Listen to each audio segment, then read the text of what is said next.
ഇന്നത്തെ special chicken sandwich ആണ്. Chicken ഞാൻ ഉപ്പിട്ട് വേവിച്ചിട്ട് അത് ഷ്രെഡ് ചെയ്തു. എന്നിട്ടൊരു പാൻ ചൂടായപ്പോൾ അതിലോട്ട് ഓയിൽ ഒഴിച്ചു. അതിലേക്ക് വെളുത്തുള്ളി, സവാള, പച്ചമുളക് നല്ലതായിട്ട് വഴറ്റി. എന്നിട്ട് അതിലേക്ക് കുറച്ച് കുരുമുളക് പൊടിയും ഗരം മസാലയുടെ പൊടിയും ഇട്ടു. പച്ചമണം പോയപ്പോൾ അതിലേക്ക് ഷ്രെഡ് ചെയ്ത് വെച്ച് ചിക്കൻ ഇട്ടിട്ട് ഒന്ന് വഴറ്റി. എന്നിട്ട് അതിലേക്ക് കുറച്ച് മല്ലിയിലയും കൂടി ആഡ് ചെയ്തു. അതാണിത്. ഇനി ഇതിലേക്ക് നമുക്ക് സോസ് ഉണ്ടാക്കാം. അതിനുവേണ്ടി ഇതല്ലെങ്കിൽ നിങ്ങൾക്ക് ഗ്രീക്ക് യോഗട്ട് എടുത്താൽ മതി. മയോണൈസ് അത് 2 ടേബിൾ സ്പൂൺ എടുക്കുമേ.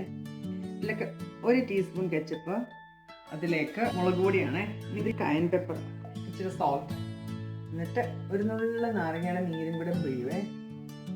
നന്നായിട്ട് മിക്സ് ചെയ്യും. ഒരു കാര്യം പറഞ്ഞത്, ഇതിൻ്റെയൊക്കെ ഗാർലിക് പൗഡറാണ്, അതും കൂടി ആഡ് ചെയ്തു. ഈ സാധനം ഒന്നും ഇല്ലെങ്കിൽ ഇത് കണ്ടോ, നമ്മുടെ മയോണൈസിൻ്റെ അകത്തല്ല ഗ്രീക്ക് യോഗട്ടിലോട്ട് ഈ ചില്ലി ഗാർലിക് സോസ് ഇട്ടാൽ മതി. വേറെ ഒന്നും ആഡ് ചെയ്യണ്ട.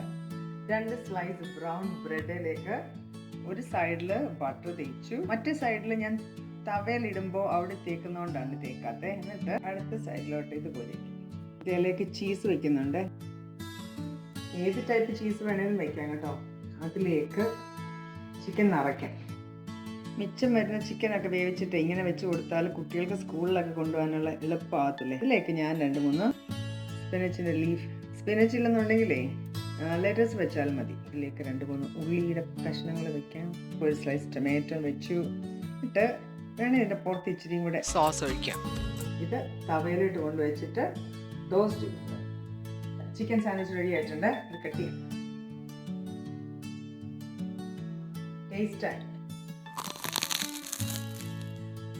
ചീസും സ്പിനച്ചും ടൊമാറ്റോയും ഉള്ളിയൊക്കെ ചേർന്നിട്ട് അടിപൊളിയൊരു സാൻഡ്വിച്ച്. ട്രൈ നോക്കിയോ.